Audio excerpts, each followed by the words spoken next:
drowned souls and shipwrecked mariners to the locker. The lost meander here. The chains that bound them to the corporeal world rust and crumble as they sink deeper and deeper into the void. Perhaps there is a chance for you. Perhaps you will escape the endless waters of purgatory and return to the realm of the living. Perhaps you might reclaim the feeble carnal existence you once loathed. Or perhaps, more likely, you are now one of the many, down among the dead.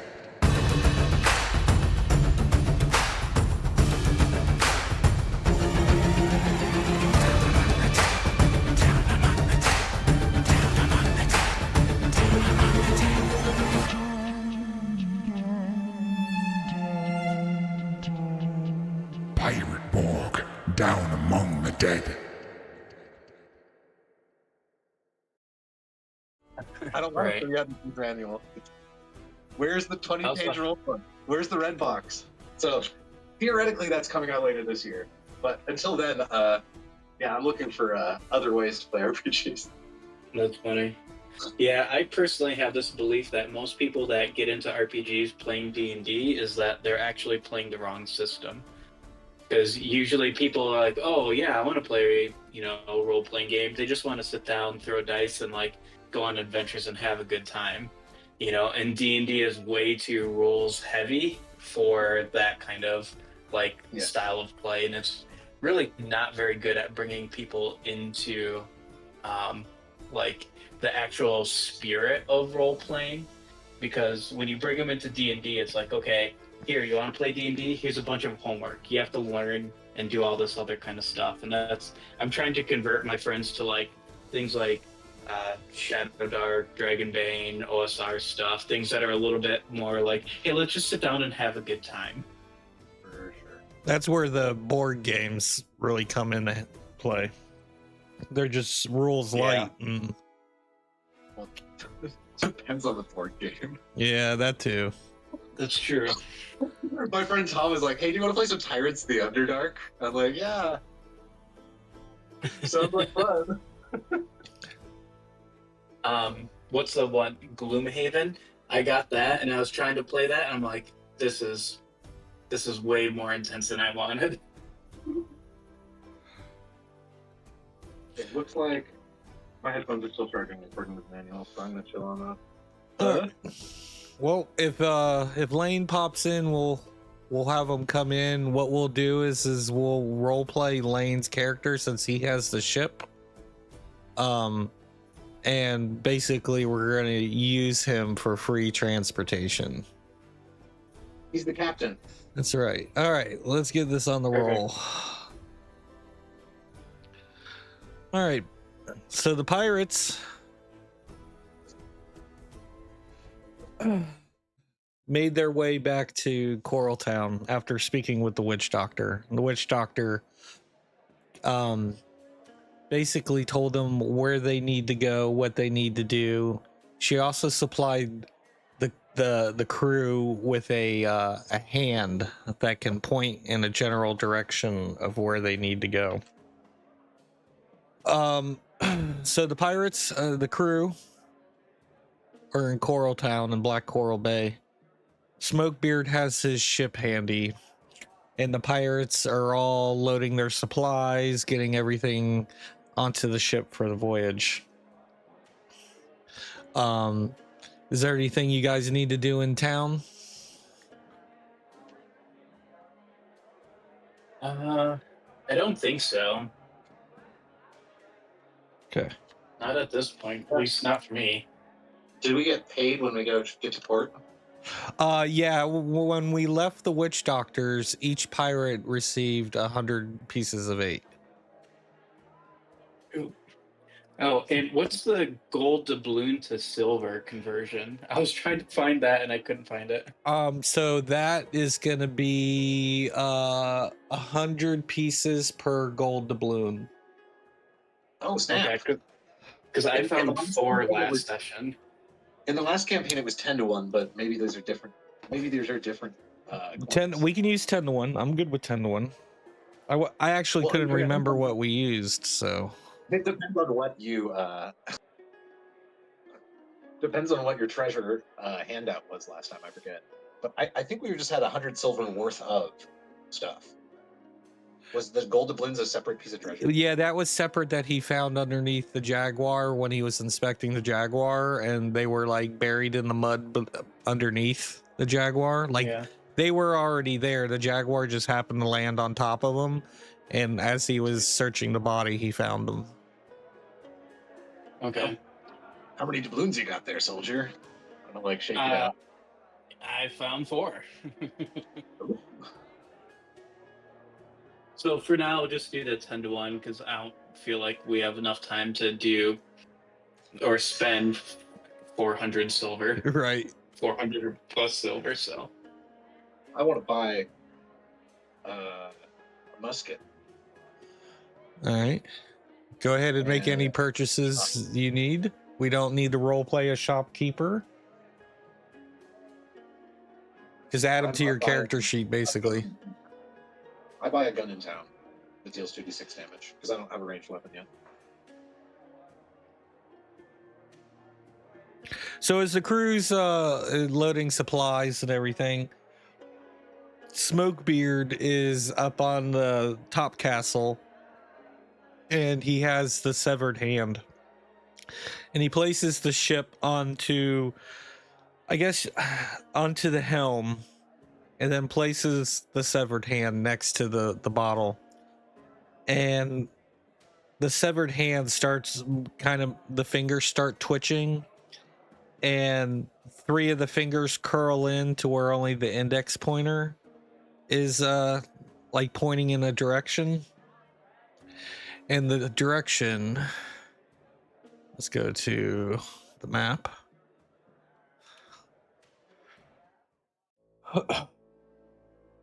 The direction is actually pointing out to open sea. Not towards any landmarks or anything like that. Basically northeast of Black Coral Bay, past all the key islands, out into open waters. So Smokebeard yells to his crew to raise the sails, pull the anchor up, stow the lines, and the crew set sail into open waters.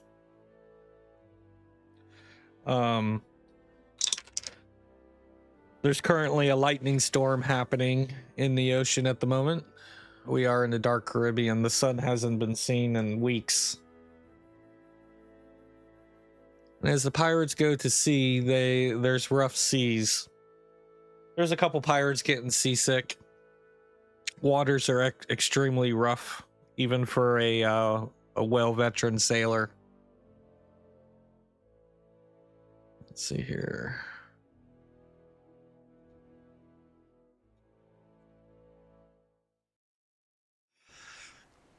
Some time passes. The crew sails through the night and into the next day. And in the far distance, there appears to be some kind of structure ahead. You can faintly see lights every time the lightning crashes.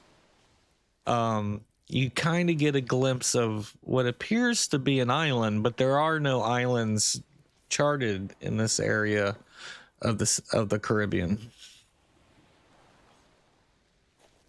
One of Smokebeard's pirate castle. Oh, sorry. No, go ahead. No, go ahead. Go ahead. Well, I was just saying that looks like a pirate castle, because that's the name of the game and all. So as Smokebeard's ship comes closer, you could see where you could think it's a castle, but it actually looks maybe more like a fort. So Smokebeard sends a lookout up the mast to the crow's nest to get a good look at what's going on. And the shipmate yells down to the crew at the bottom and describes what he sees.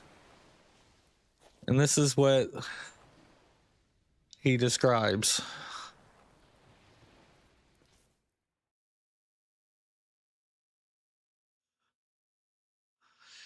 It appears to be a floating port. It's not an island. It's all man-made structures made from parts of ships. Anything that could be collected from a derelict ship.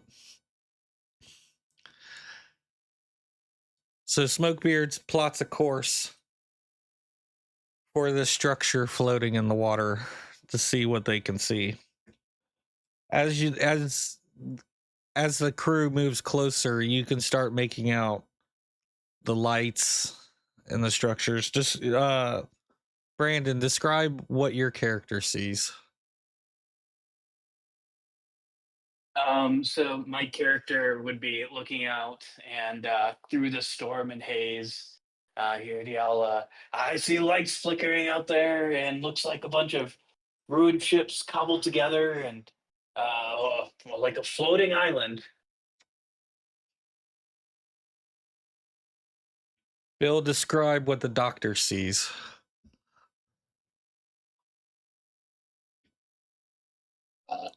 What is that? Some sort of pirate Borg out there? I believe it is. I didn't pick up my pun, and I'm gonna also be reminded of the shipwrecks in my nightmares. The fate that my character avoided by leaving the English fleet before they got destroyed. Gotcha. Oh, and it looks like we got Lane.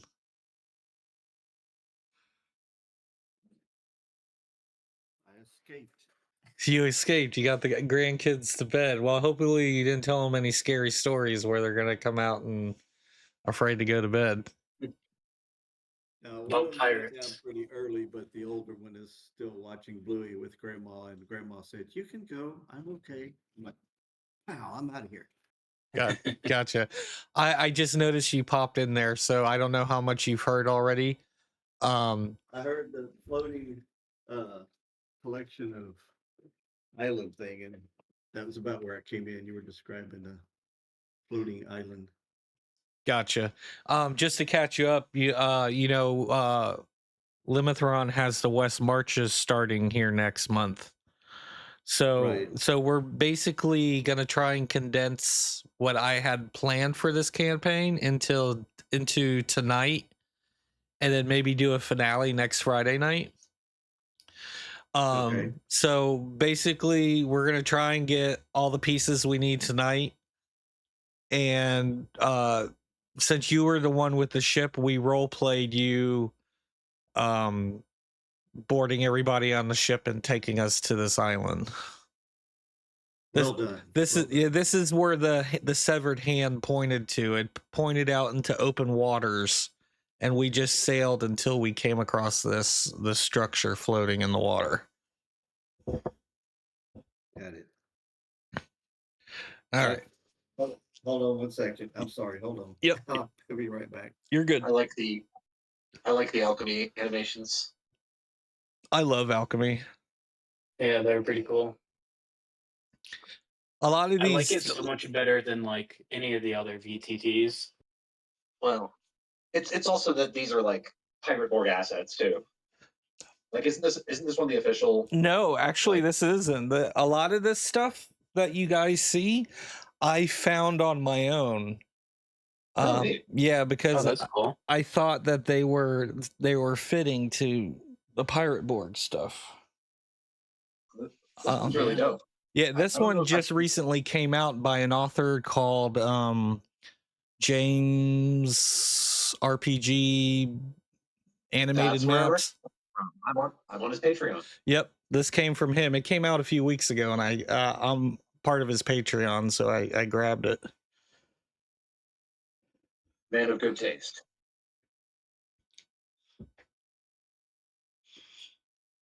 So as we come closer, there's no signs of any people You don't see any activity up in the towers or on the docks or anything like that.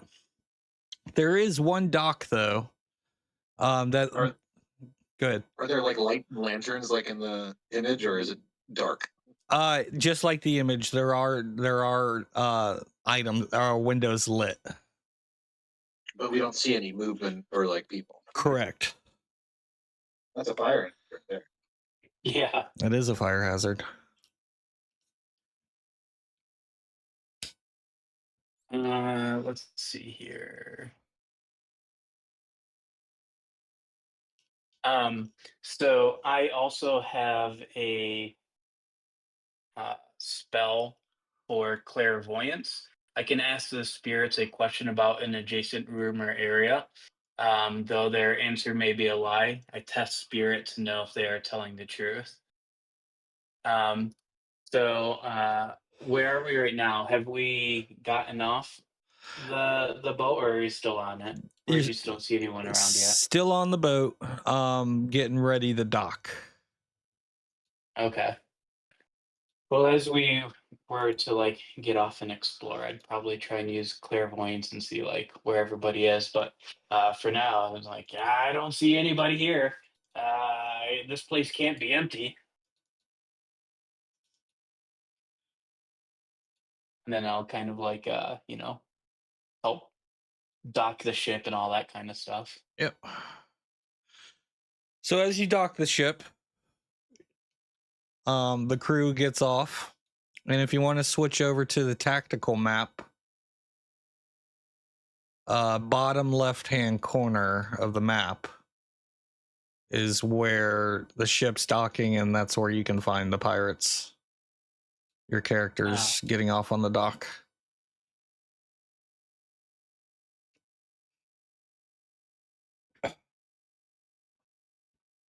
What corner of the map are we on? Bottom this is a left. Huge map. This is cool. The left? Bottom left.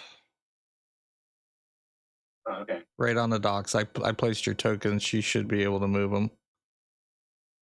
Yep. Sweet. I'm looking around for my token. Maybe I just need to zoom in more.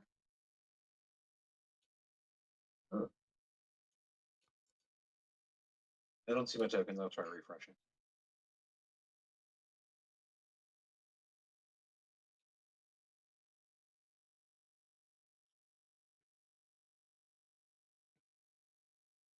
Ah, there they are.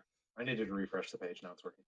Yeah, alchemy's not perfect, but I've been liking the alchemy app.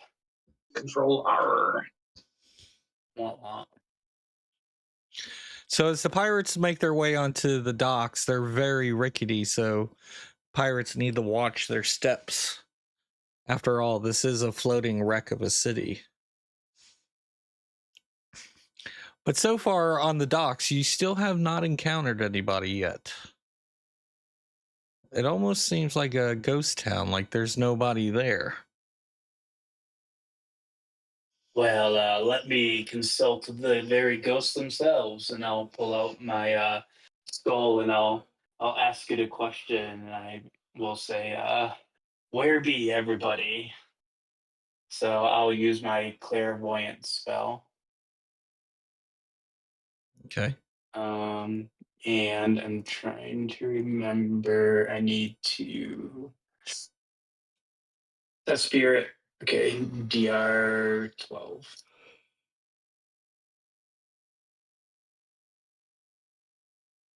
Hey, All right. Sweet 18. DR 12. Okay, now let's see. And this is a sorcerer spell? Yep. Let's see. It's called clairvoyance. Clairvoyance. I'm looking. Clairvoyance. Okay. All right. So you're successful in casting your spell. What do you want to ask the spirits? Yeah, I'll say to the spirits, where is everybody? It seems like it's kind of dead around here. And then I'll chuckle to myself about the pun I made. Nice. All of a sudden, you start hearing ghostly whispers. and it sounds like multiple people talking at once, and you're unable to make out one specific voice. And then in your mind, all of a sudden you hear, beware.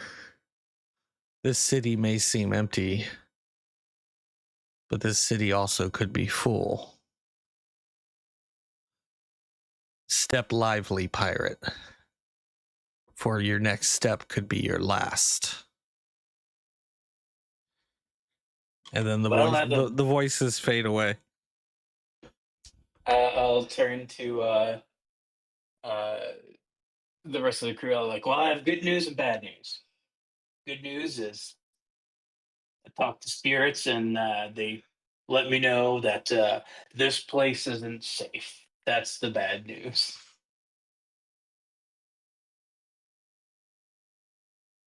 So we should probably watch where we walk and keep an eye out for any ne'er do wells. But I think it might be more of the spirits and a ghostly type than anything. All right. So now to enter this city, there's a door located right here. The door appears to be shut and locked, but there is one of those little sliding, what's the password doors. There's no kind of markings on the door or anything like that. You haven't checked the door to see if it's locked or open yet. So, what does the crew want to do?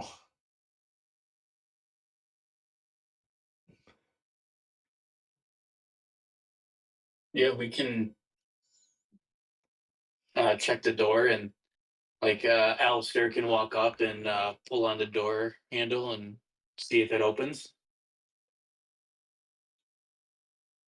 As you approach the door, you feel really cold. Very like you go to put your hand on the door, and the closer your hand gets to the door is very cold.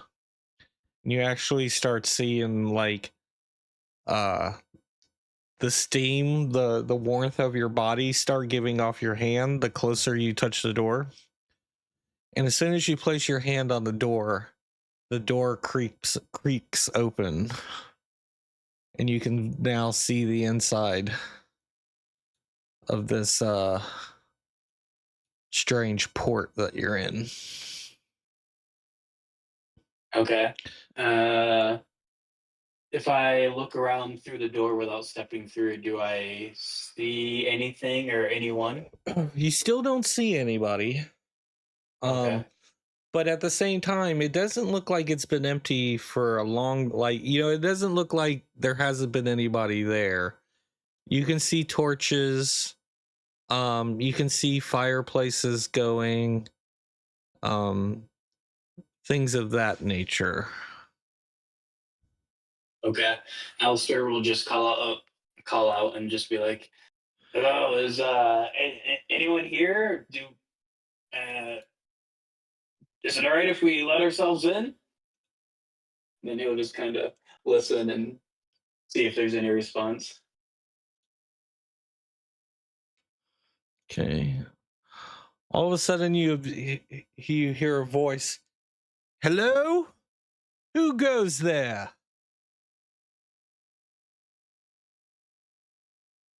I will just say, Desai, Alistair, Aldred.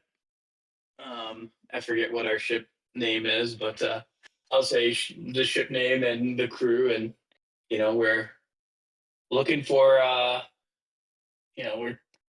we're out on a quest, and we're just stopping here. We're out sailing, and we're stopping here, and we saw the lights in the distance. Get out of the storm, as it were. So coming out of the shadows, you see an NPC approach you. And this NPC, he looks rather famished. It looks like he's been here for a minute, but he's looking very skinny, very frail, very dirty. Not what you would expect for it seeming like having this whole place to himself. As he approaches, he appears from the shadows and he meets you at the door. Ah, we have guests.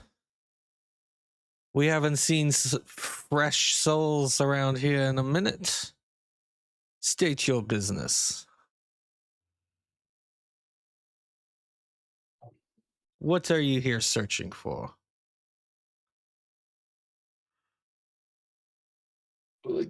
I don't want to steal all the limelight, so Yeah, if Bill, anyone you else want to wants chime to in? speak up.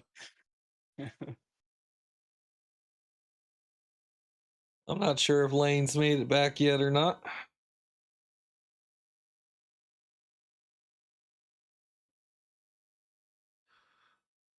Okay. Well, I guess for now, I'll just say that well, we're looking for some ship parts, some very specific kind. And the NPC looks at you kind of questionably, and he's like, "Ship parts? There's tons of ship parts around here. This whole place is made of ship parts. What type of parts are you looking for, mate?" Right, and that's why we came here because there's a lot of stuff here, but we're looking for something unique. We have been following a trail, and we've been pointed here, and we were told by a very nice witch doctor that we could find what we're looking for here. Uh, we are looking for a mast, and you'll say some of the other parts. But what makes these unique is that they're made all out of bone. Ah, many sailors have come here looking for such items. And What? We're not the first. Who else has come here? Some other swallywags. You look a lot more fresh than they do.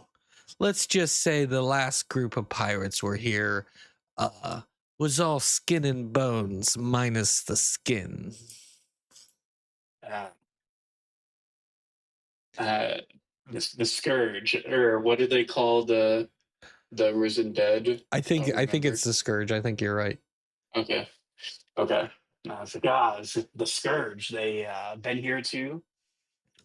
They've been here many times, and they search, and I don't know if they've left or if they're still here.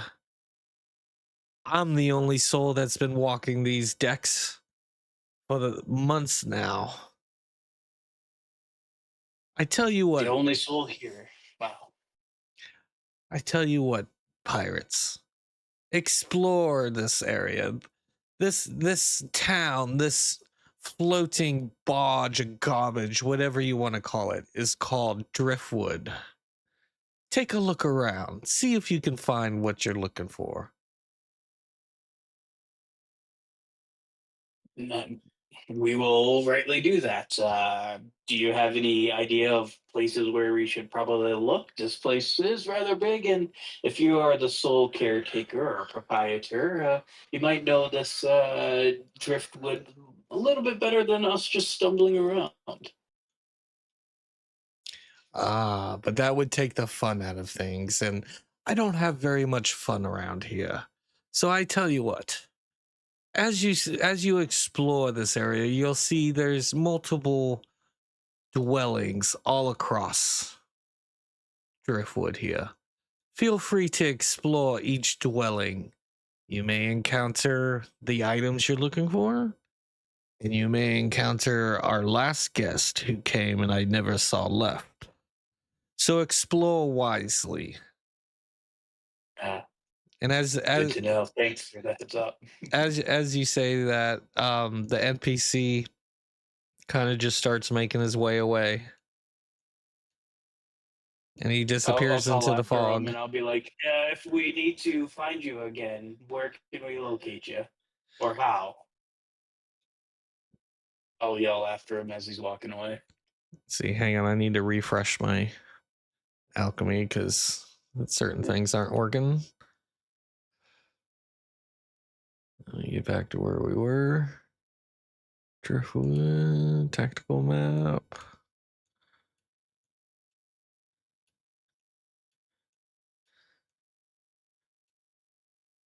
Oh.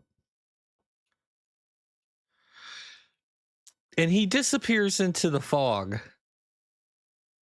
But as he disappears, I'll be nearby. I'll be watching from afar. Alistair will look at his skull and just be like, that's rather ominous. He'll turn back to the crew and be like, all right, mates, guess we got some exploring to do. Okay, so the way this is going to work, let me see, make sure I got the right map layer here. All right, there we go. So the way this is going to work is this is going to be kind of like a really tiny hex crawl. Each one of these structures that you see around this ring, you want to enter, and every time you enter a structure, we're gonna roll like a random event. Either you're gonna find an item that you need, or you're gonna come across something else. Okay. All right. So let's see. Bill, did you make it back? Yeah, I'm here. There's just construction going on, so I gotcha. All right. And then Lane, did you make it back?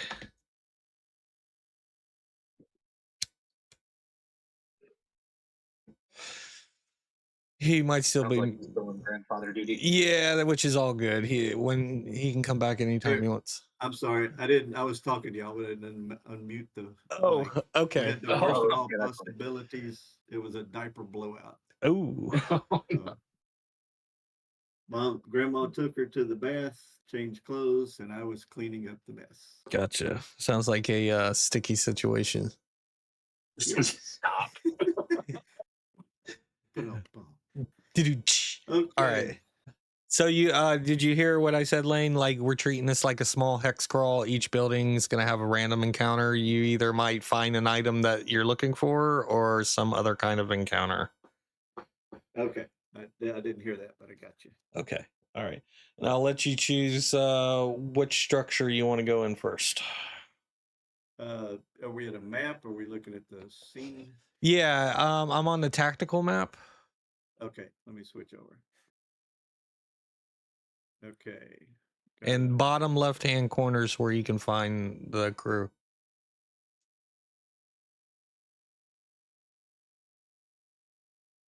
Okay. So somebody go into that little hut there already? No, we haven't entered any of them yet. Oh, nobody's gone anywhere. So there's couple of those like tent things or just awnings? Those are just awnings. Okay, so it's just the buildings we're looking at. Yeah, just the buildings themselves. Okay. Everybody going in a separate one? Are we all going in together? That's y'all's choice. You could split up the party. Mechanically, it'll go faster for us all to be in the same place. All right. Yeah. In a real life Probably situation, safer to stay together. But in a video conference, especially, we're still only gonna be able to go into one room at a time. Allow me, Captain. I'll be the vanguard. And I'll say, for expedience's sake, that I was mistrustful of you before, but now we've been traveling for a few weeks together, and I've come to the conclusion that Smokebeard is on the straight and narrow. Well, or whatever the pirate equivalent of that is. He's on the level. So now I trust you. All right. Well, thank God for that.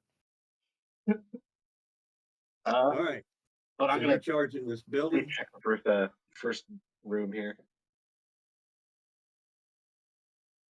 So this one right here. Yeah, sure. Oh. All right. Let's roll for the encounter. Do you want me to roll or are you rolling? You can roll. Roll me a d6. Oh no, it's random. That's scary. We're gonna die. A 1. Yeah, 1 could be good. Is a 1 good?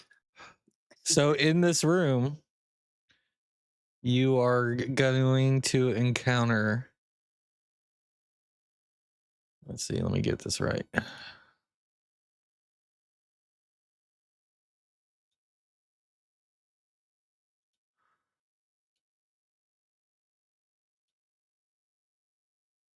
Oh, come on, Alchemy.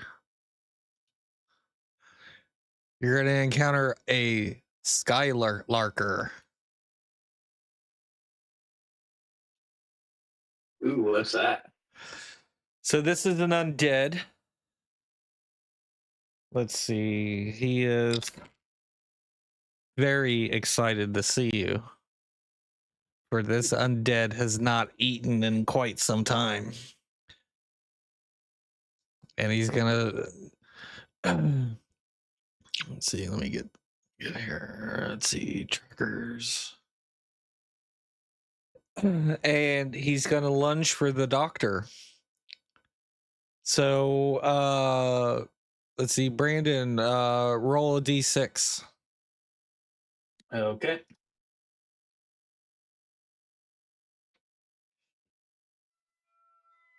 And the zombie goes 4. first. The zombie's gonna lunge at the doctor. Bill, I need you to roll a defense. Oh no. Wait till the players go first on a 4? Not Or always. is this a special thing? Not always. Oh crap.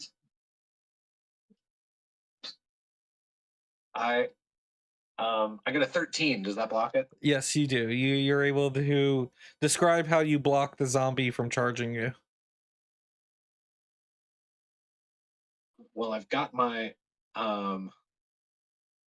my handy broskin mast in my hands, and I kind of put it between me and the zombie, so it's like trying to bite me, but I'm like pushing it away.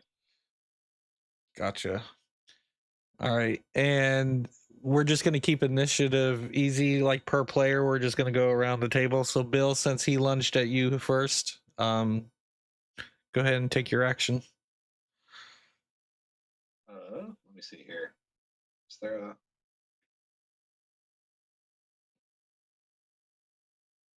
Huh.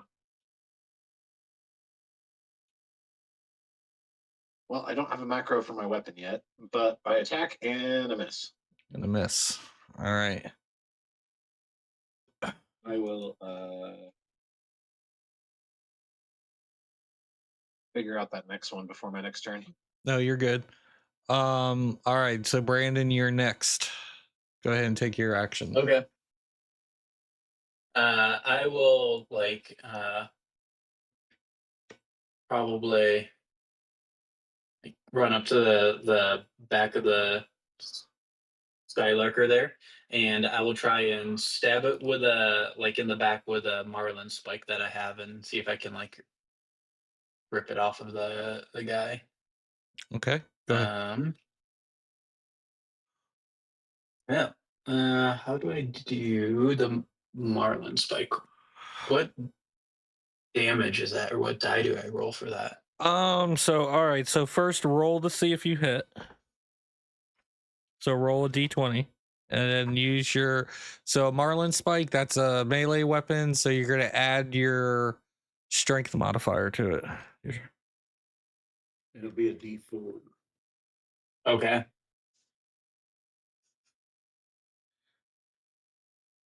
Oh, did I do that right? No, I don't think I did. Well, I rolled a d20.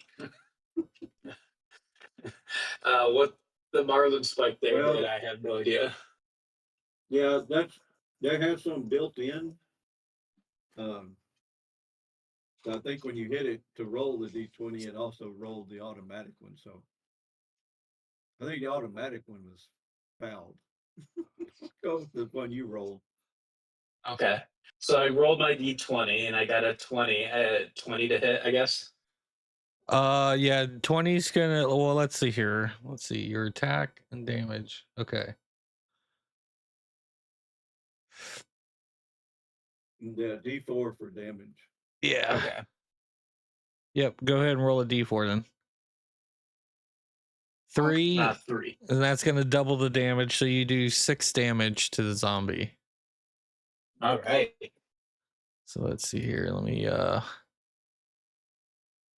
HP.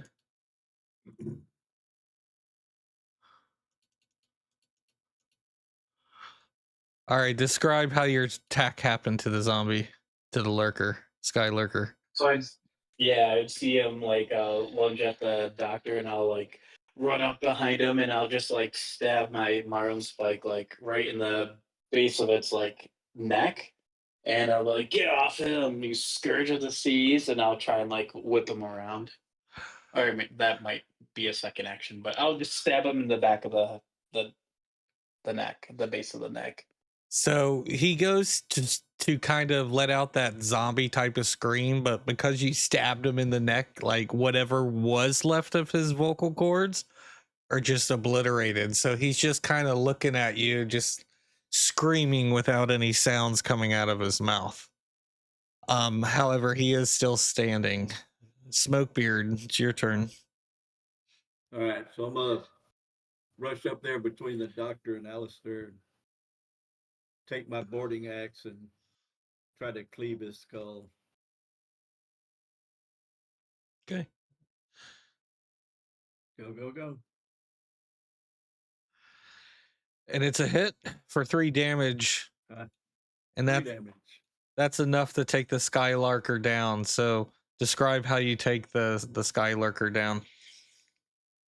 He's looking around at Alistair. He doesn't see my axe coming, and I hit him right in the top of the head and just force downward, and his skull splits open. He just crumples to the floor. Aha, good swing, mates. A little close there, and you like brush his hair. It's all teamwork. We got each other on this. Yes. So the Skylarker just crumbles into a pile of bones. And he's down. And if all looks well, I'm not sure what your plan is, but one of Smokebeard's weakness is he loots everything everywhere he goes. Okay. All right. Roll me a D100. Oh no. Let's see. Well, I give it an extra bunk for austerity. What's the macro? So I can't remember if it's /roll. I know if you click the thing on the bottom.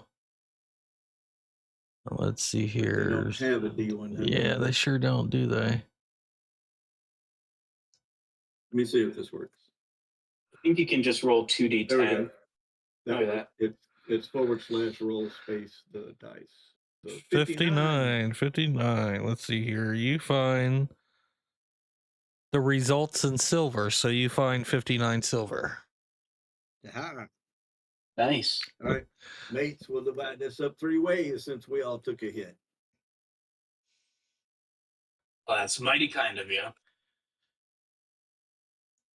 All right, so this room's clear. There doesn't appear to be anything left in the room other than a pile of bones.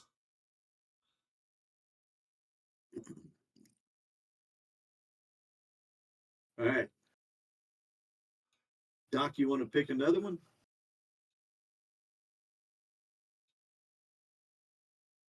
All right, Captain. This is probably a trap, but let's keep at it. Well, which way does the finger point?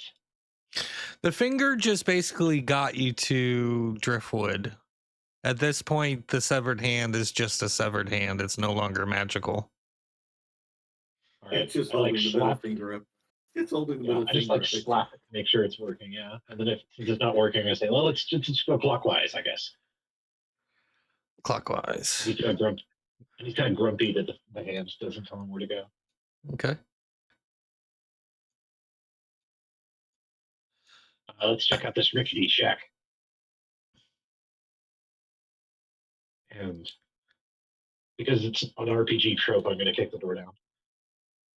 Yep. Nice. Kick the door down because tropes. Just do And me a Elsa will be favor. like, you did say step lightly as you kick the door open. Just do me a favor But you'd and also let us into a trap. place a token on the room that you guys or the structure. Yeah. So okay. All right. Let's see. Who Bill, you roll for the last room. Let's see. Okay, was that a D6? I pre-rolled it. I rolled a 4 on a D6. Okay. And in this room, you're going to encounter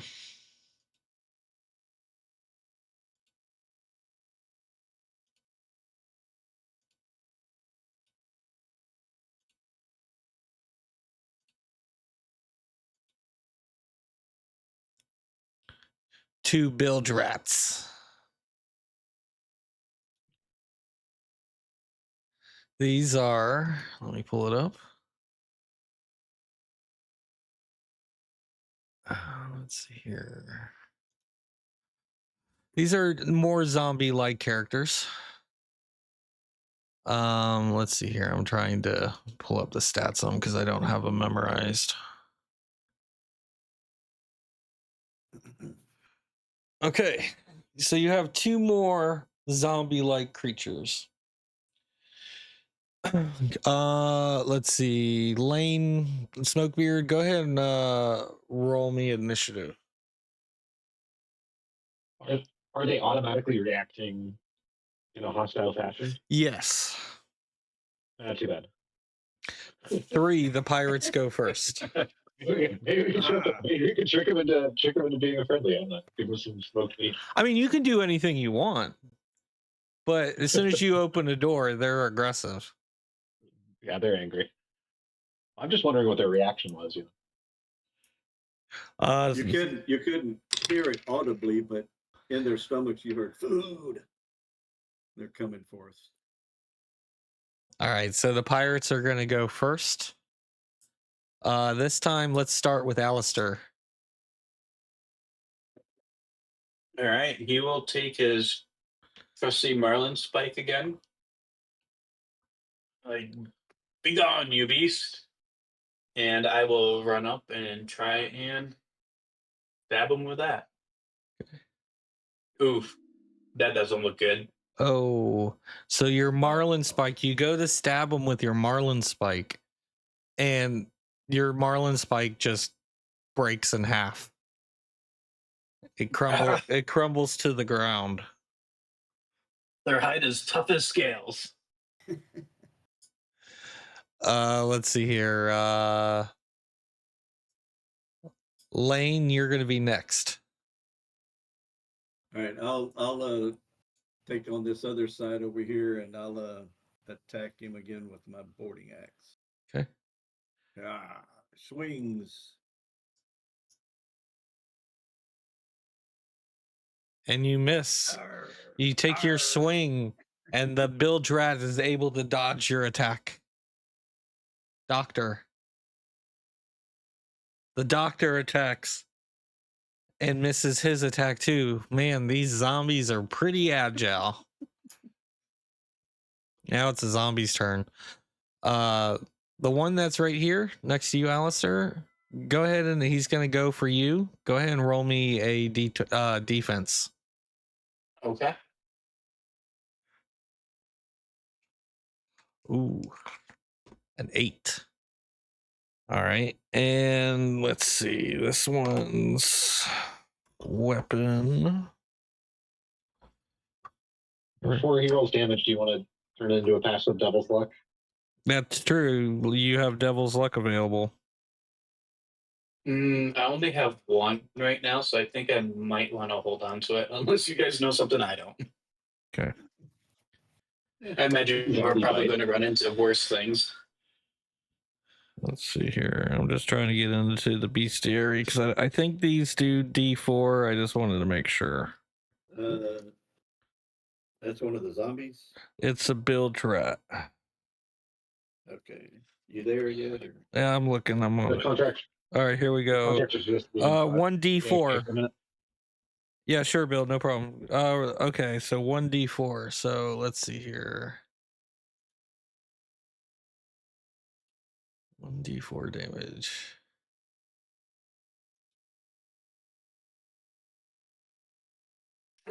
Ooh. Ow. Oh, That is a tough bite. These are sprightly. So the build rat grabs you and just bites into your shoulders, and you take 4 damage. I feel about as half as good as what I originally started this adventure with. And the other build rat is going to go for Smokebeard. So Smokebeard, roll some defense. oh wait, I have a thing for that. I forget about all these formulas now. All right, come on.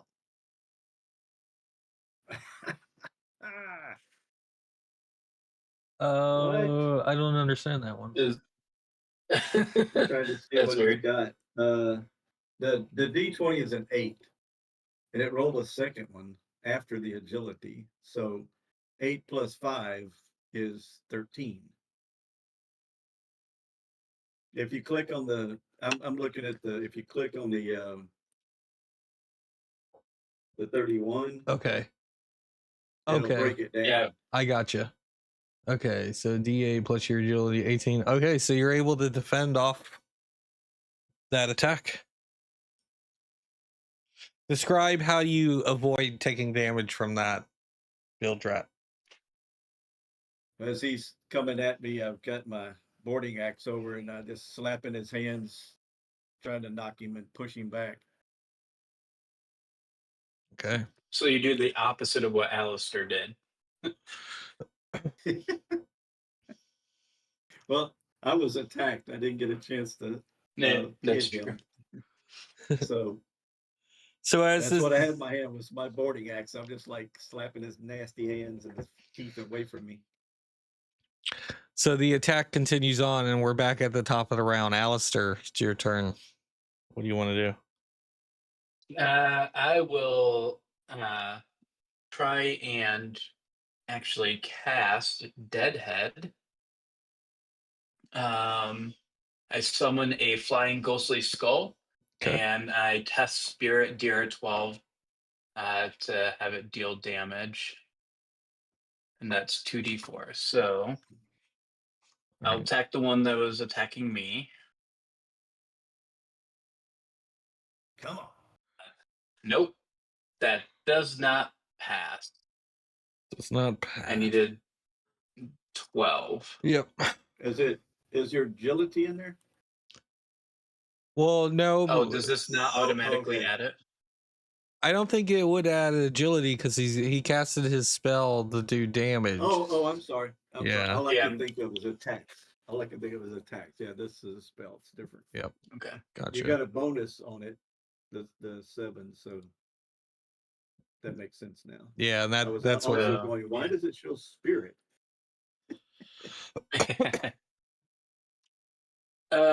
So that doesn't work.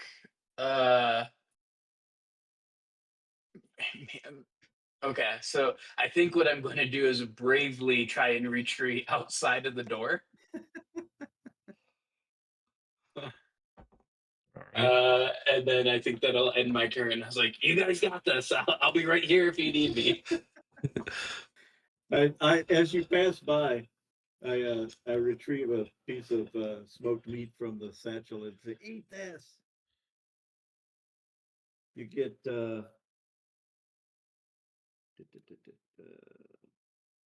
yeah. Right now, you get a plus D4 for your hit points if you consume the smoked meat. Oh, nice. I think Can I do that. I think you do that on your now, next or how does that action. work? On your next action. Okay. Yeah, so he took it and he ran outside. Yep. We'll have to eat it out there. All right. I was like, all right, my favorite. Let's see. Beef jerky. I'm pretty sure we don't have opportune attacks in board games, right? I don't think we do. I don't think so, because when I started this, Tyler was running a couple of games for us, and he said, "You don't have to stand there toe to toe. You can strike and then say, I ran and grabbed a rope and swung to the four deck, and now you're standing up there." So, Yeah, no, we're good. We're good. There's no opportune attacks. All right, so we're good. Okay, Smokebeard, it's your turn. all right. So with my boarding axe, the one in front of me that I was slapping around, I will attack. Come on. Yes. All right. Hey, all right. Describe your 12 attack. damage on D. When I was slapping him around and pushing him back, when I got a chance to attack, I swung at just below his neck into his collarbone area, try to cleave him in two. So your axe makes contact with the bilge rat, and the bilge rat is just like screaming at you. You know, that zombie scream sound. It wasn't enough to take it down yet, but the bilge rat is severely damaged. Sorry about that. Bill, it's your turn. Which bilge rat would you like to attack?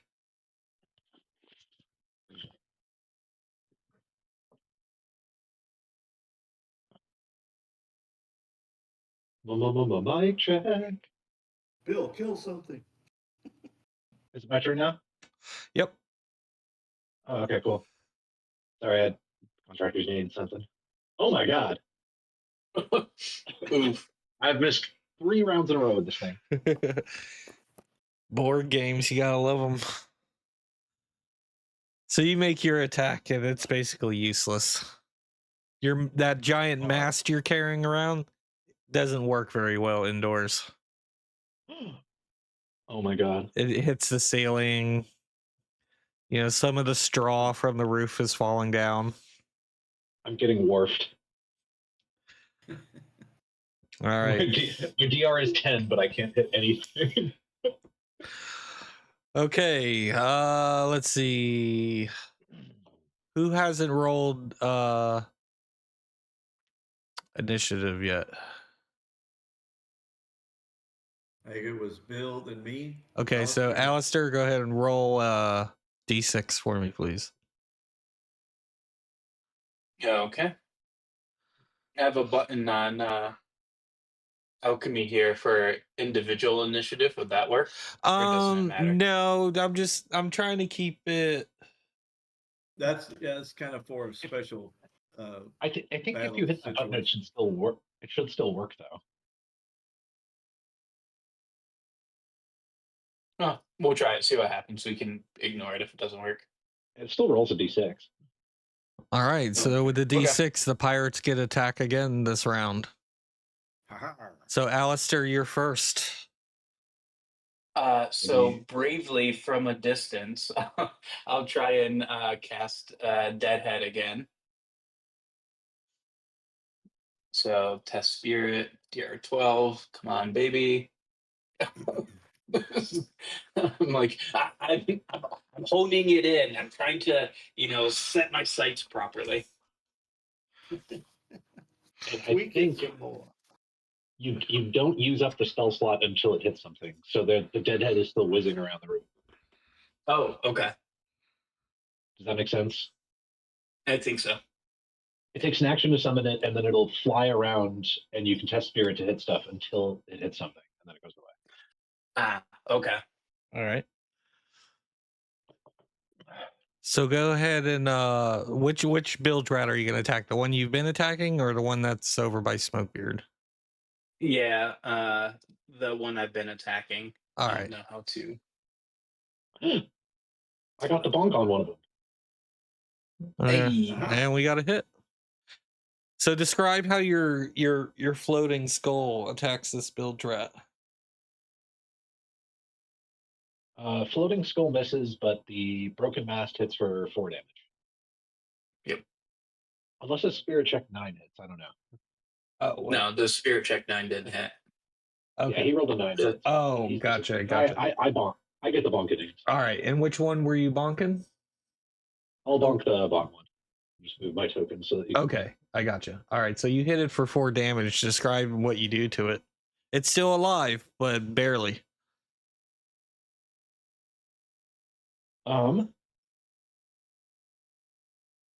So have we figured out that my mast is the mast we're after, or is that a different thing? That's yet to be determined. Oh, okay.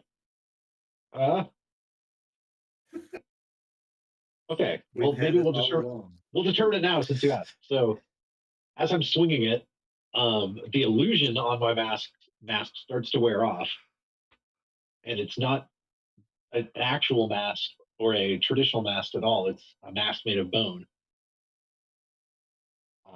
And I'm starting to see through the illusion as I start to beat the crap out of this zombie. Okay. Yes. Shock and surprise. But this is my brute weapon, and it's been following me around like my what is it? My protagonist. All right. Protagonist item. All right, so now it's the zombies' turn. Or the bilge rats. The bilge rat over by you, Smoke Beard, is still trying to get at you. So go ahead and roll a defense. All right. Defend. And you defend it. Describe how you defend it this time. Well, after I chopped into his neck and collarbone area, and he starts screaming and yelling, I backed up a bit as he came at me again. I was just like slapping him with the axe head. Get up. All right. And this last build rat, the doctor, roll defense. Oh, you already did. 11. Fail. That is a fail. I've got a D2 armor, hide armor. So my hide armor blocks one of it. All right, one of it. All right, so we're gonna roll D4. So you take no damage. Curl up in your hide armor like a turtle. And all he's biting his hide. All right. You, Bill, roll me a D6. Initiative? Yep. Shazam. Oh, and the bilge rats get to go again. It must be adding my agility. Oh, that's the difference with individual initiative, is it adds your agility to the roll. Oh, okay. We don't need that. But it tells me what my natural roll was. Yeah, what was the... It was a 6. All right, so the bilge rat by Smokebeard is going to take another attack at you, Smokebeard. Roll defense. Go. As I slap my axe head around. Get off of me. All right, Nice. You're able to defend it. Kicking their butts. Bill's also been able to defend his. Buzzing flurry of blade. Get away, get away. I attempt to riposte, but fail. And strength. Okay, dirty one. So that's nothing. All right. Okay, so Bill's attack misses. Smokebeard, roll your attack. Because now it's our action. Yes. I got a free attack from rolling a natural 20. So now I'm doing my attack at the bottom of round 3.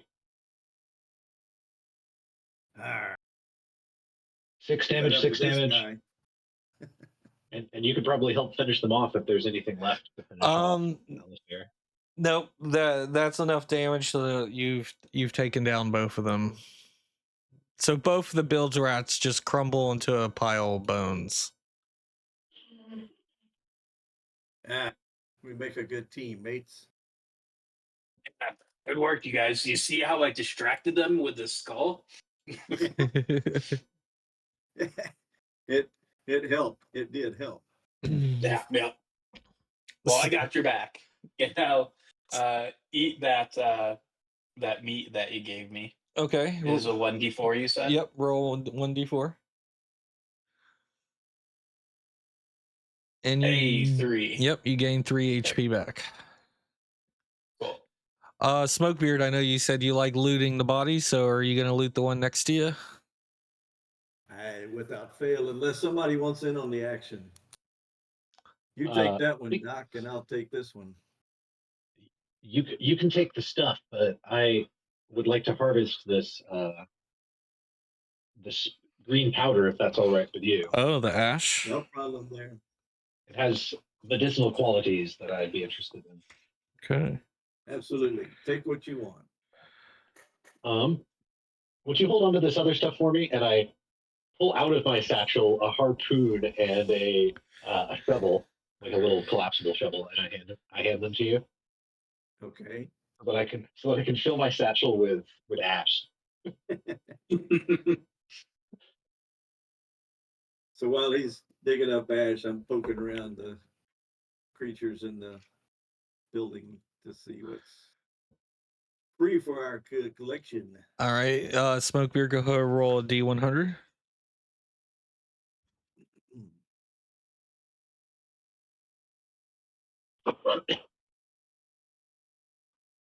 48. You find a deep green gemstone worth 100 silver.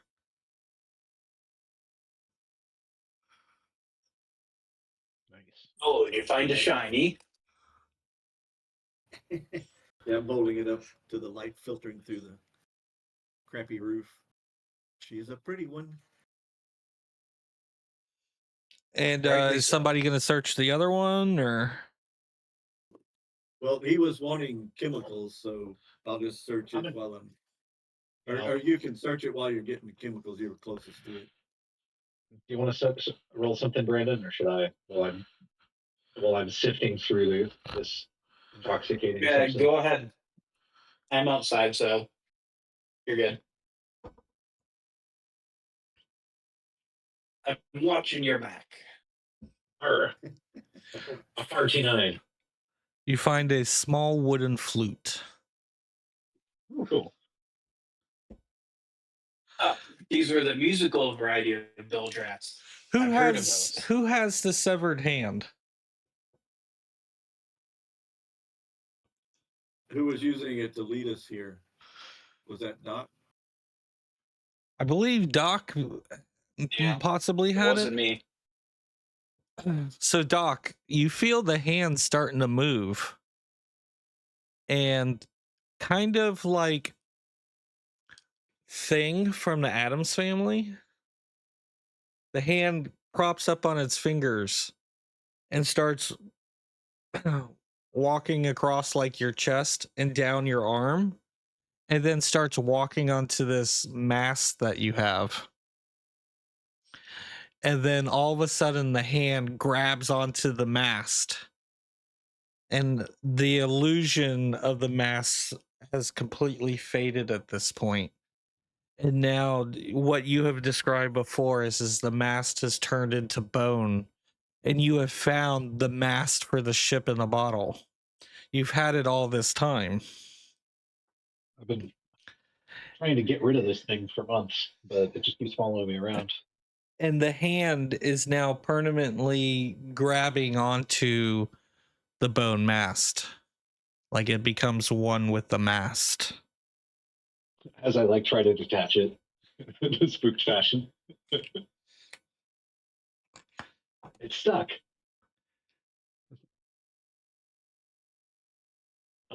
Wait, you had that the whole time?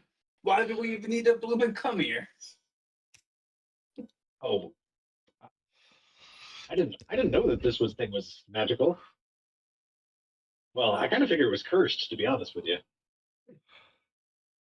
Ooh, does it talk to you too, like me skull?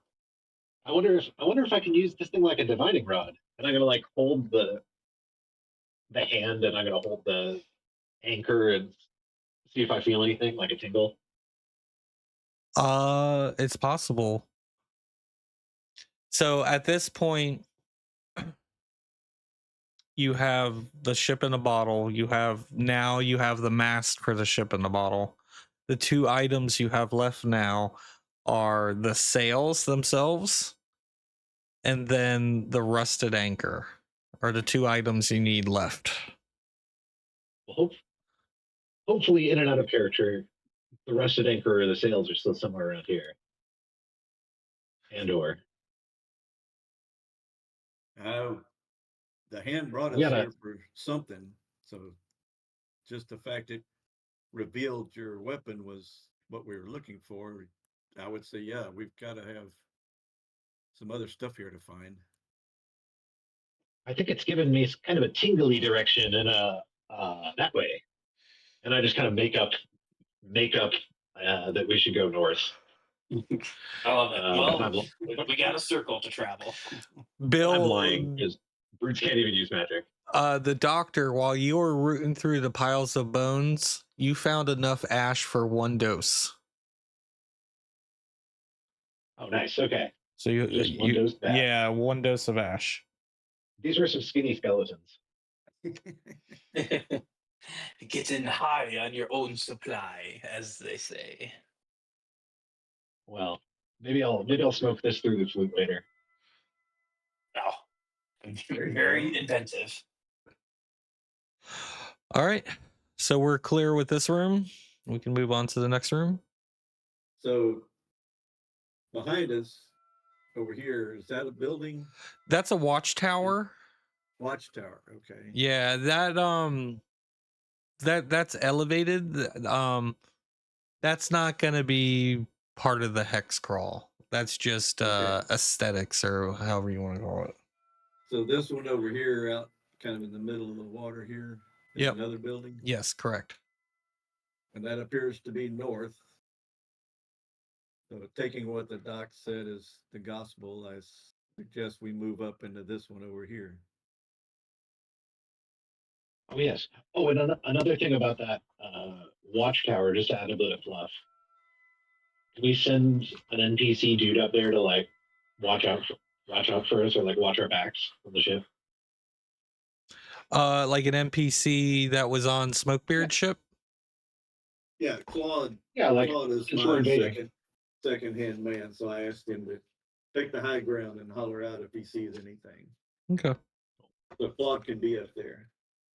So Claude tells us it's all clear and that we don't need to go that way. I don't need it to matter mechanically, but I'm just hole in the roof, and from up there he can see right in the building. It looks empty to me, boys. Good old Claude. I'll have my character face check because he's the brute and all. But do you want to roll a d6 for luck? Either Brandon or Paolo. Yeah, I can. 6. Go ahead. 6.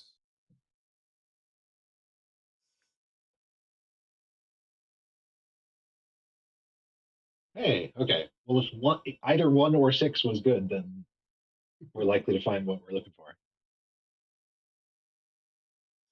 All right. So you guys are going to search the next room, the next hut? Well, did they say this one was nothing was in it, right? No, we didn't get that far yet.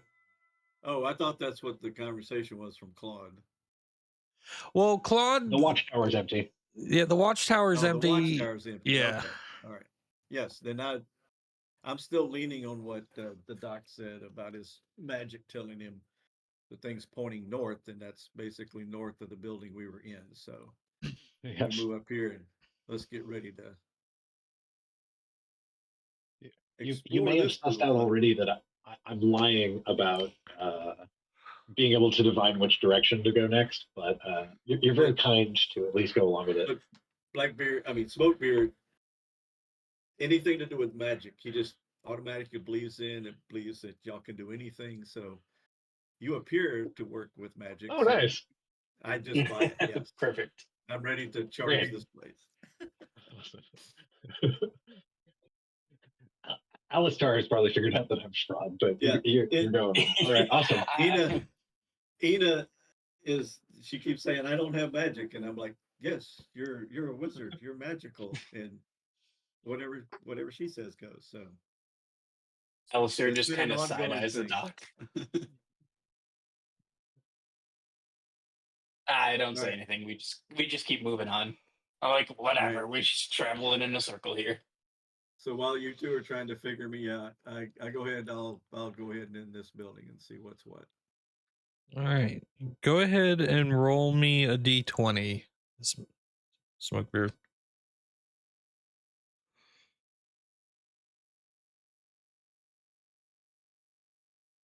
Okay. So as you enter the building, you don't find any zombies. It appears to be an empty shack. But inside the shack, you find 3 chests. And there's kind of some writing on the wall that basically tells you you can open one of the 3 chests, but only one. So you need to choose. You have chest A, chest B, and chest C. Yeah, and you need to choose which chest you're going to open. Like, can I take my toe and like just kind of toe bump them and see if they're heavy or light? Do they move easily, or they just fixed to the ground? Yeah, I was just thinking if they're not nailed down, we should take them with us. But you they're probably nailed down. you can tap one of the chests. I'll give you one chance to tap one chest, and you got to roll a presence check. So either chest A, chest B, or chest C. They all look identical. Harbor Master, as we're looking at these chests, can we tell which one has the treasure in it? From just looking at looking at the chest, they're all 3 identical. And like I said, there's writing on the wall that says that you may only open one. So I tap B with kind of toe it to see if it moves easily. Okay, all right, and give me a presence check.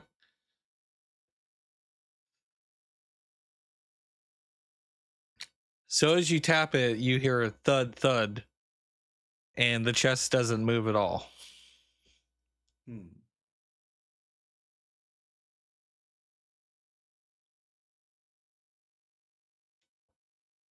What do you guys think? According to this wall here, we can only open one of these.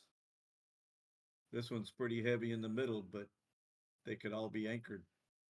Obviously, the old Captain Monty said, once you see the contents of one door, you got to pick one of the other 2 doors.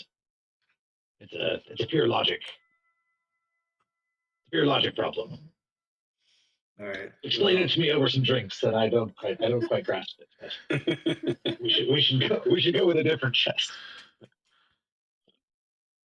All right. So I take my musket and move to the third one. I point the barrel at the. Is it just got a hasp on it? It's not locked. I can just like flip it open with my musket. Correct. And once it's open, basically, because you can only open one chest, once a chest is open, whatever contents are in that chest are yours, and the 3 chests will disappear. All right. So I point the musket at the third one. Alistair yells, what's in the box? What's in the box? We're only going to get one shot at this. Open one, and that's ours, good or bad. And unless they're still sitting here, you want to attempt something. But again, this is magic. I'm only going to play with it so much. Will you want me to flip this one open? As good as any. All right. So Smokebeard goes on and pushes the barrel up to the hasp and flips it up. As you open the chest,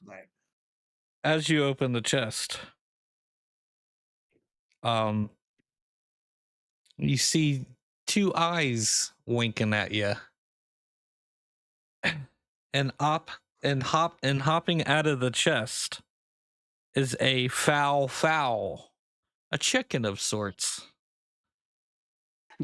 Foul beast! I told you should have picked the other one. Don't touch it. It's cursed. Don't shoot it. And this foul beast is kind of clucking at you like, and it appears to be a friendly foul. And it hops out of the chest and it's kind of clucking around the floor. And it walks up to each one of you and just kind of like gives up. And as it walks over to the doctor, it starts pecking at the doctor's feet. I'm terrified of it. I like jump away and like fall on myself. I trip on my own ankles out of fear.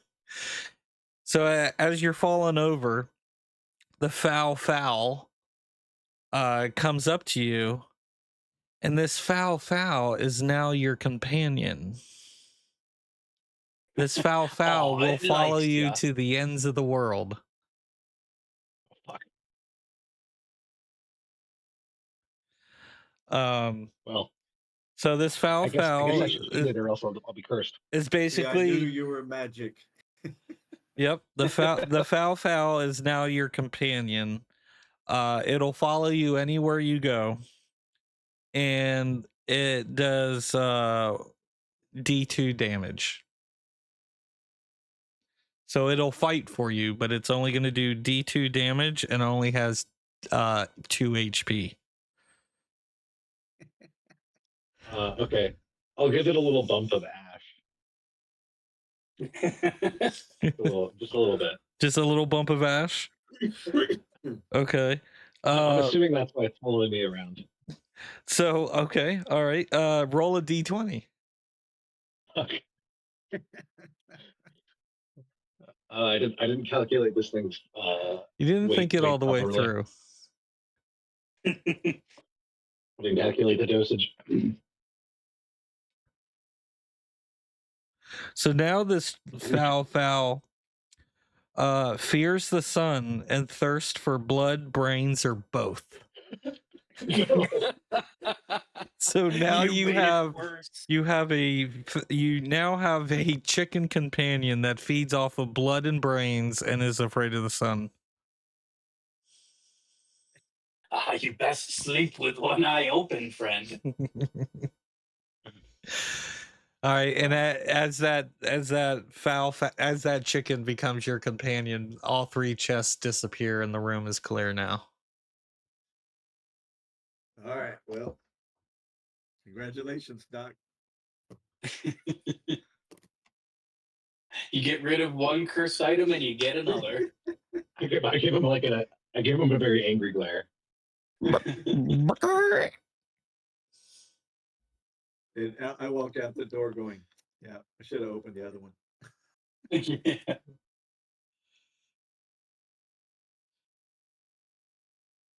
All right. Boy. All right, would be here. All right. Yeah, I think Alistair will be like, oh, I wonder if there's more chests in this one.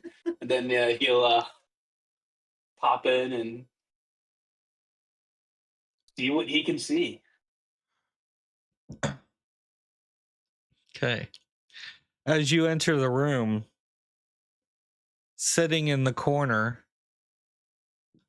of a in kind of like a I don't know what you would call it, but like it's kind of a fancy chair.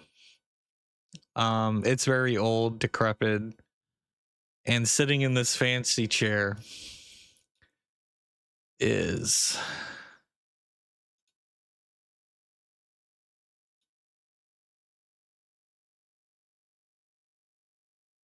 let's see here. Come on, alchemy, work with me.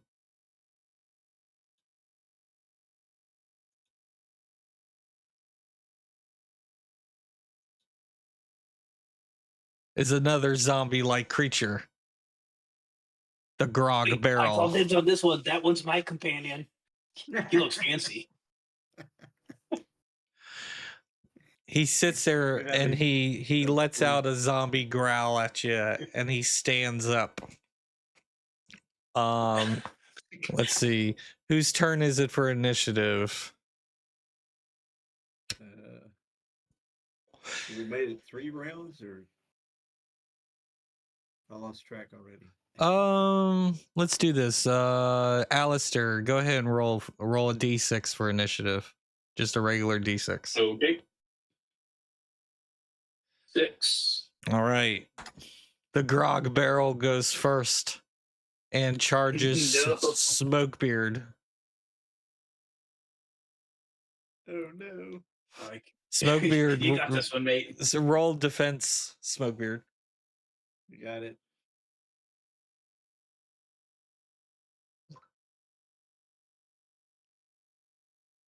And you're able to defend it. Describe how you're going to defend this one.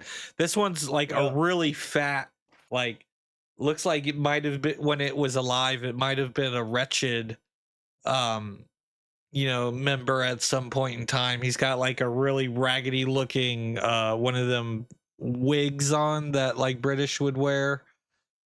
And he's like really fat, nasty, and like his intestines are starting to kind of like seep through the rotting flesh. So describe how you fend him off. All right, as I poked my head in the door and saw this monstrous thing, I tucked my axe in my bandolier and swung the musket to bear. As he came toward me and tried to strike me, I just swung the musket at him to knock his arms away, and then I take a step back, but I'm still in the doorway.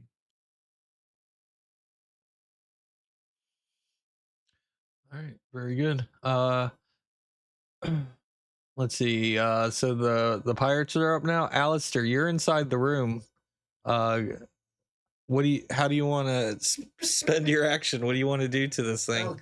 Alistair, catch! And I throw him my hunting knife. It's another D4 weapon, but just in case. Thanks, mate. Yeah, because my Marlin spike broke next, and if I want, so just so I'm clear, if I want to cast a spell, I have to cast it first, and that takes my action for the turn, and then I can do the thing afterwards for Deadhead. For Deadhead, we talked about that last week, and I looked usually at it. Blasting it out is like just one action. Yeah, like summoning it in and sticking it on somebody. But if you want to be techie about it, you could summon it before. The only reason this came up is you were asking if you could like arm it in round 0 or like have multiples. Yeah, that's right. Okay.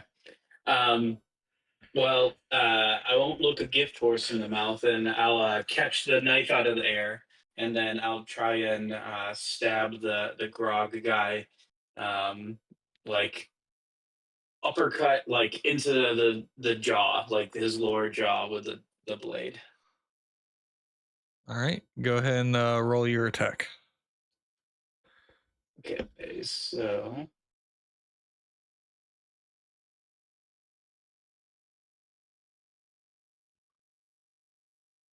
oof. It's a 5. I'm assuming that probably doesn't hit even with my bonus. Yep. Well, what's your strength modifier? Well, see, that's the funny thing. My strength is -3. Oh yeah, so you definitely don't hit. Like, I still get used to it. I'm a magic man. See, he sliced his belt, and his britches fell to the floor. It's like, yeah. Smokebeard, it's your turn. All right, so with my Buccaneer musket to bear, I just pull the trigger. 9 damage. All right, describe your attack. I'm just aiming dead center of his chest, and I know the musket barrel's pretty long, so we're probably only 3 foot apart, and that ball comes flying out the end of the barrel with black powder smoke and fire burning, and just bores a hole right in the middle of his chest. Nice.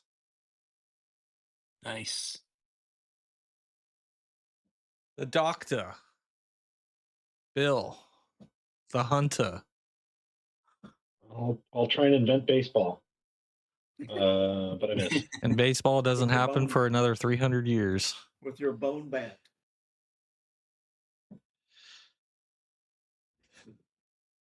All right.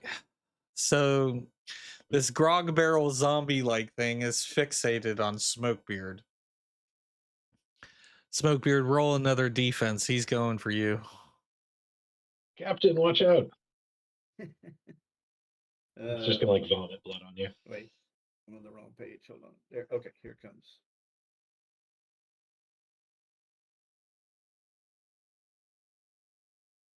$22. You're all right. You're able to fend them off.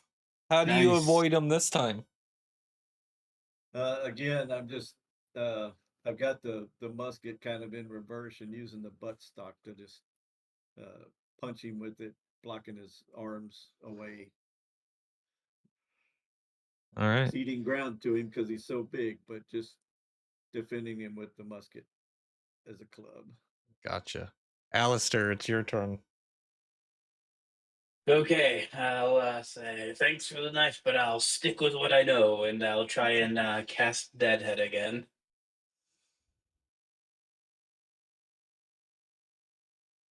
Oh, Nice. That's a Success. success. Honking. And then Deadhead, I think, is 2d4 if I'm remembering correctly. That sounds right. Yep, 2d4. Okay. Once you level it up, it gets better.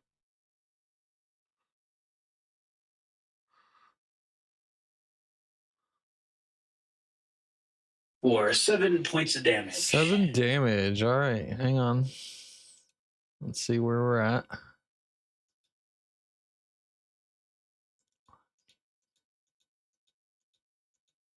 All right. So the zombie-like creature takes a hit from your skull, your floating skull. And there's like this green aura when your skull just smacks it, it just covers this ghoul, this scourge like being in like a green puff of dust. And he is much weaker now. Good job, Wilkes. And I'll move back a little bit. Bill, you're the next closest pirate. Go ahead and take a shot at him. Oh, defense or or attack? It's your attack. It's your action.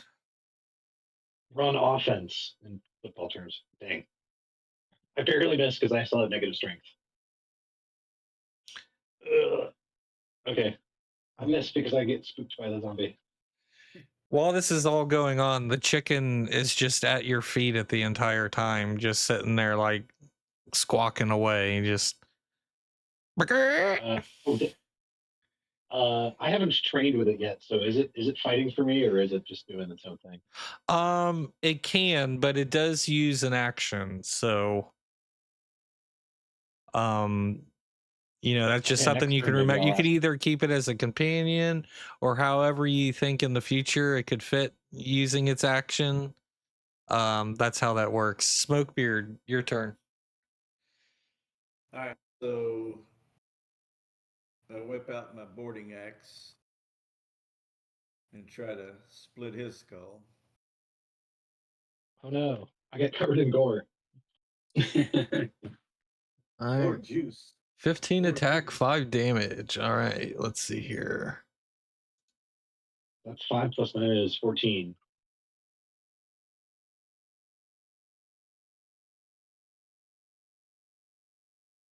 And I forget if the grog barrel has hide armor or not. No armor. It's dressed like a wretched. It's just in fancy clothes that are so old. They're as rotten, as torn as he is. Rat nasty. All right, let's see here.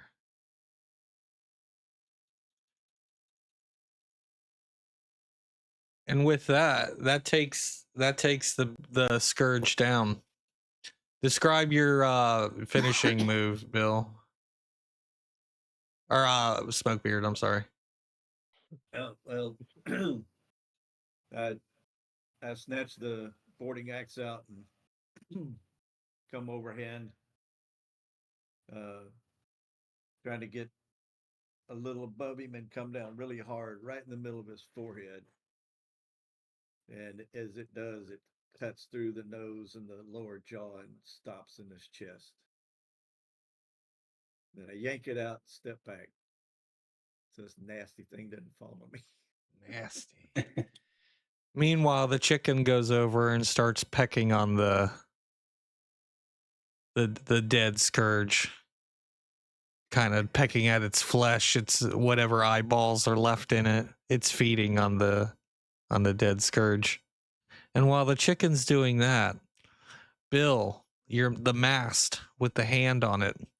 All of a sudden, the hand comes back to is animated once again, and the hand jumps from the mast onto the ground, and as in Thing from the Addams Family fashion, starts running to the corner where there's this table with it appears to be a tablecloth on top of it.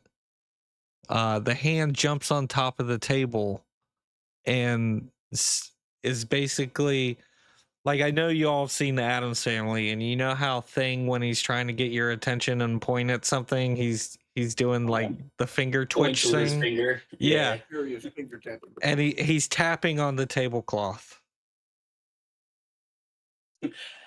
Alistair goes, "Oh, I've seen this one before," and he'll run up and take the tablecloth and try and like rip it out from under the hand like a magician would. All right, and you're successful at doing that. And this tablecloth is way bigger than a normal tablecloth. As you whip it out from them, there's still a considerably amount of cloth left on the table.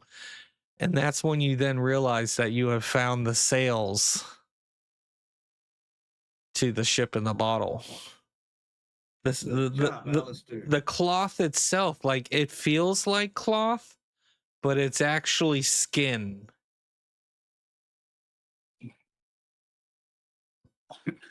Well, not sure what to make of this, but I think we could hoist it up. But it feels a little more leathery than I'm used to sails being. Did you know that the skin is the heaviest organ on the human body? It's also the largest organ. Yeah. So what's Interesting. Well, So some big piece. I'm gonna appraise the sail and I'm gonna try and figure out how many people it took to make it. And from the looks of it, with the size of this sail, there's probably at least 100 skin sailors to make this scale to the sail. I see a familiar tattoo. I think I seen that right across that guy on another ship. He was a good bloke. Rest his soul. He'll get us home. Well, they made a sacrifice. Let's keep them at work. We'll take that to the ship. Yes. Smoke. And Elser folds it up and sticks it in his backpack, or whatever. Or we bring it back to the ship and then come back. It's like overflowing from his backpack. Yeah. Probably about 100 pounds.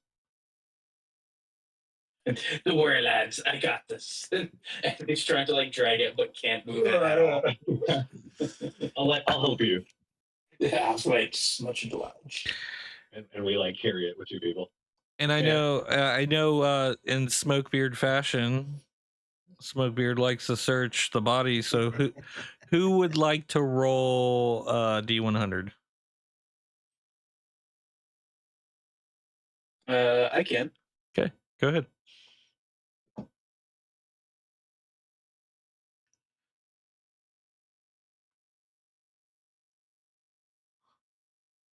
$42. Meaning alive. You find a Yes. small book on tying sailor knots. Gross. So with the knowledge in that book, you're able to pretty much learn any kind of knot that a sailor would need to either help with anything, get yourself out of trouble type of situation. You're a master of knots now. What kind of person would learn this from a book? Good job. Yeah, figure out how to bundle all this up and tie it into a small parcel we can carry. Guys, do you understand any of this? It says the rabbit chases the fox and it goes through a hole, and I don't. No. The rabbit comes out of the hole and around the tree and back in the hole. There's no fox there. What are you talking about? Well, I learned differently on my eye. Yeah, everybody was taught a different way to tie a different knot. Yeah. But the book becomes you're the definitive knot man now. All right, excellent. Captain, do you think this book is sacrilegious, or the bone ship back together? You're like just rigging it left and right. No, nobody can stop you. We'll be ready to sail quicker than who knows what. So should we capture this dock in the name of the Brethren, or should we raise it? You mean as far as driftwood goes, the compound? Should we capture it in the name of the Pirate Empire, or well, not the Pirate Empire, you know what I mean? The Brethren. In name of the Brethren, or should we burn it down because it's cursed? So as you say that, all of a sudden there's this giant bolt of lightning that strikes right outside the building where you guys are at, right here on the docks where you guys entered the building from. Blackbeard's ghost. All of a sudden, as lightning hit the dock, there's this big splash and like kind of like a geyser like effect. And all of a sudden, let's see here. Come on, alchemy, work with me here. The Admiral appears. Oh, Lord. Go claim it from him. As he appears, he's holding this anchor as a weapon. And he says, You think you can take this place from the Admiral? This place belongs to me.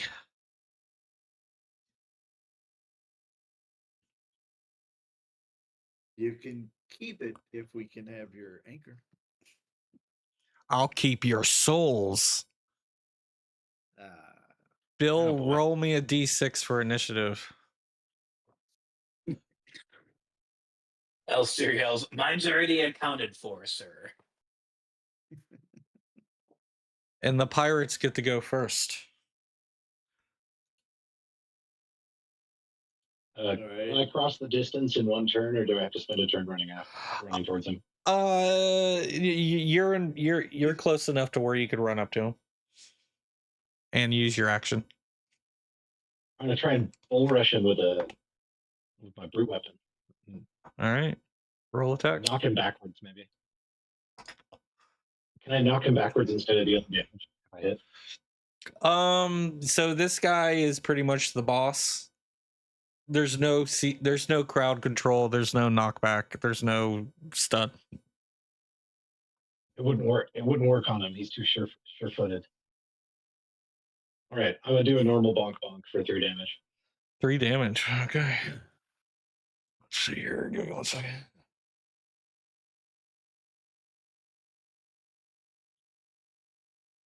Describe how you bonk them. I hit him with a blow that should knock his skull off of his head, but he's got supernatural toughness. He says he takes your hit and he takes your 3 damage. And then he turns his head and looks back at you and say, "You're going to need to be a kraken to knock me down, sailor." Well, I've got one. And I step to the side. Smokebeard, you're next closest. Release the kraken, Smokebeard. Not literally. Metaphorically. I pull out one of my iron grenades and put the fuse up to my flintlock and click it so it ignites the fuse. And then I hold it a second, and I toss it on the dock there, right between his legs. And Well, Doc, it was nice knowing you. Oh shit! So there's this big explosion that happens underneath of him, and when the smoke clears, the admiral is still standing there. The admiral has taken some damage, but he's still standing pretty strong. And he kind of laughs at your child's fireworks and kind of lets out a puff of smoke out of his mouth. That the smoke came from the grenade. Alistair, it's your turn. All right, Alistair will. I'm not sure how far I can move up, but I'll say like right here. I'll be like, well, say hello to my little friend. Heads up, and I will do the deadhead again. Okay. Get him, deadhead. Oh, you know what? I'm gonna use my devil's luck. Okay. Are you gonna you're gonna re-roll? Can you explain what options I have with devil's luck? So with This devil's, will be the first time I've actually used it. So with devil's luck, you can re-roll.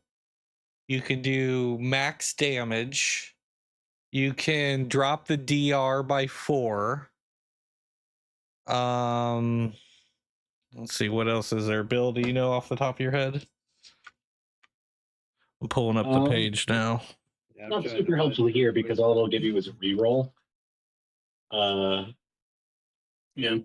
Go for it and see what happens. Well, I mean, I could do the max damage, or if you think the lower the DR by 4, it might be better. Well, even lowering, yes. If you were within 4, then it would be good. But because the DR is 12, lowering the DR by 4 doesn't help us here. Yeah, you would still have needed to roll an 8. Yeah. Or it might even be higher because this is the boss. They might have a higher defense. Oh, I see what you're saying. So if I were to say like, oh, I want to do max damage, I still have to have a hit though, right? Yeah. Correct. Okay. And so you can, all I got is roll damage first. Yeah, so using your devil's usually luck in this one. this case would be for a reroll. Okay. I guess sure, why not? Okay. It's the end of the night. Use it or lose it. Yeah. Use it or lose it. Hey, perfect. Doesn't hit. I'll spend my devil's luck to make it a hit. Yeah. Okay, that's fine. We're committed at this point. Roll damage. So yeah, go ahead and roll damage. Okay. Well, thank you.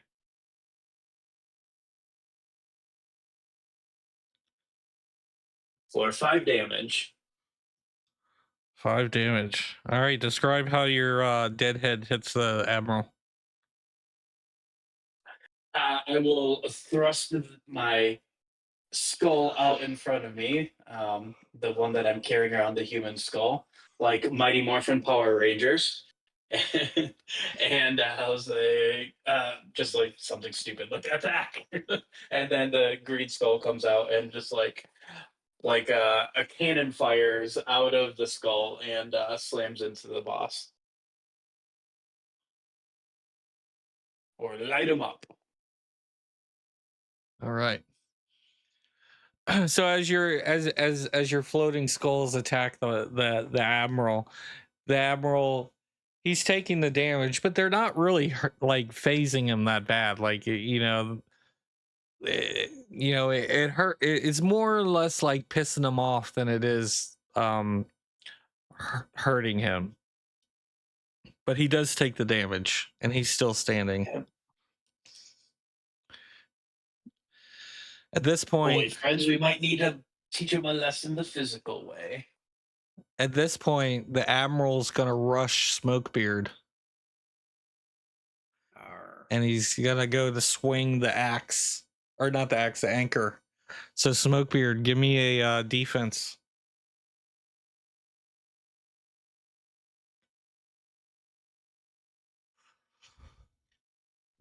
Nice. Would it be? It's still rolling. Hey, there you go. So as the admiral goes to Amazing. swing on you with the anchor, describe how you're gonna block the attack. As the anchor's coming, I use the the musket barrel like a staff, and just two hands I kind of catch the anchor coming down, and I turn and force it to go off into the deck. Then as soon as I'm clear, I'm going to step back and begin to reload my musket. All right. The doctor, Bill. You saw the admiral run past you. Well, describe how you want to attack. Damage from the grenade last turn. I was close by. Yeah, you were pretty close by. So let's see. Yeah, sorry about that. I thought you said you stepped back, and I didn't even look at the screen when I threw the grenade. I said, "Oh, well, shit." since his grenade hit, maybe it went out like over here, like away from where I was at, but close enough to hit the bad guy. Well, let's say, yeah, I'm looking back at Smokebeard's grenade hit, and let's out of the 3d6, the lowest roll is a 3. So let's say you took the 3 damage from that, from right. shrapnel.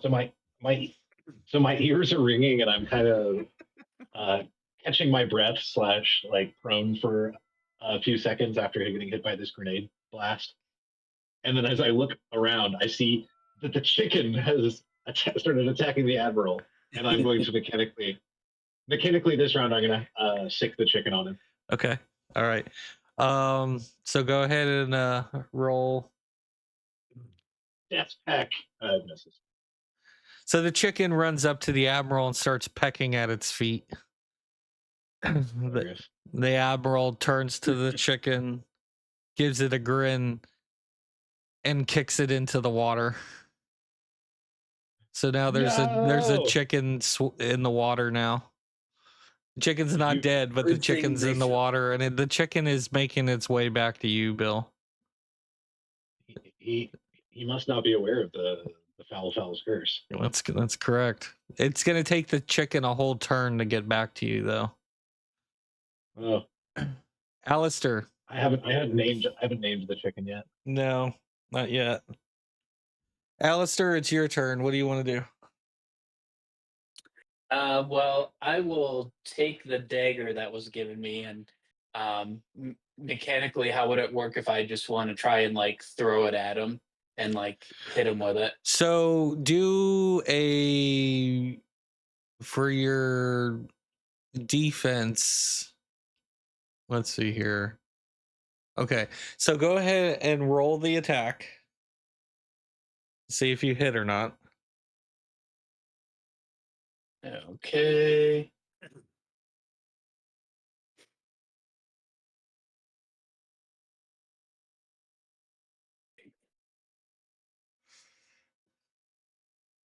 Oh, weird. It's not letting me roll it from the button. So just a D20, I guess. Alchemy, we love you, but you're not perfect yet. Yeah. Present. That's a hit. 18, unless you want me to add a modifier to something, but no, that's gonna hit either way. So okay. So you're gonna throw the dagger. So let's see here. So go ahead and roll the dagger damage. Okay. Is that just a D4? Yeah, D4. Okay.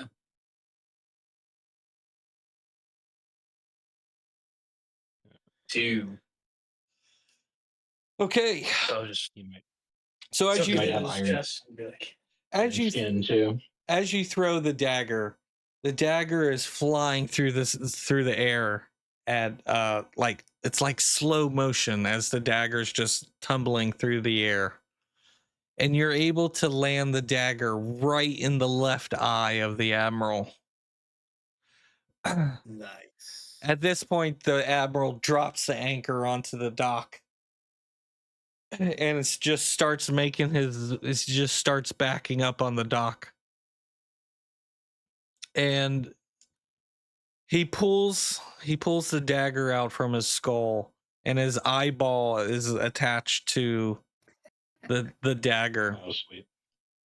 And he drops the dagger onto the ground, and the heel of the dagger now has an eyeball on the heel of it, and this dagger now can do D6 damage. All right, nice. And here's looking at you, sir. The admiral goes, "This isn't over. Looking at you, kid. You're not taking my driftwood, but I will spare you, you pirate scum." And just like that, the admiral vanishes in like a green puff of smoke.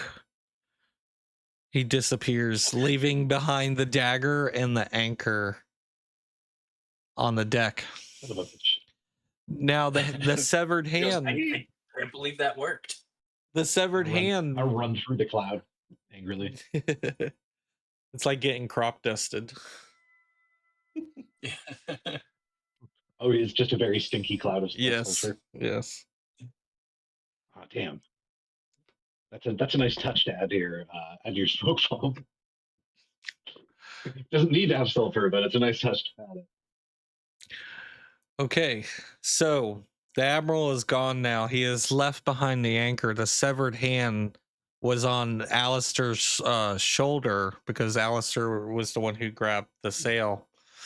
The severed hand jumps from Alistair's shoulder and runs to the anchor and grabs onto the anchor and gives you like a thumbs up. So you have now found the rusted anchor. You now have the ship in a bottle, which is the hull of the ship. Bill has the mast. Alistair has the sails. Smokebeard, you're gonna pick up the anchor. Alistair, you also picked up that dagger. Like I said, it's got an eyeball on the heel of it now, and now instead of doing D4 damage, it does D6. So, sight in the target. Yep, that's your personal weapon. With that, the pirate crew makes it back to Smokebeard's ship. And now the severed hand is pointing back towards Black Coral Bay, where the crew will sail back to Black Pirate Bay. And that'll end our session for tonight. And next Friday will be the finale of finding out what happens when we combine all the items together. Nice. Awesome. Smokebeard, fast travel back home. Nice. That was fun. Is the eye in the hilt of the dagger or still at the tip? It was like the eye is the dagger eye is the back part of the handle of the dagger now, right? Hilt. Cool. That is a... Welcome, drowned souls and shipwrecked mariners, to the locker. The lost meander here. The chains that bound them to the corporeal world rust and crumble as they sink deeper and deeper into the void. Perhaps there is a chance for you. Perhaps you will escape the endless waters of purgatory and return to the realm of the living. Perhaps you might reclaim the feeble carnal existence you once loathed. Or perhaps, more likely, you are now one of the many, down among the dead.